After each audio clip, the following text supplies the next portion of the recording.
Giới thiệu với anh em này một cái máng trồng cây này, tích hợp để anh em làm cái máng trồng cây nhé. Anh em đặt này nhé.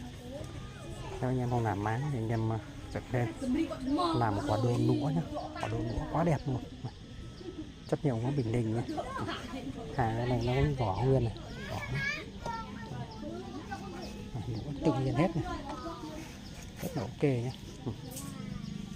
Rồi, và tổng thể kích thước này đang dài tổng từ đây qua đây này là được 1m1 nhé, ngang tổng qua đây là 58 này.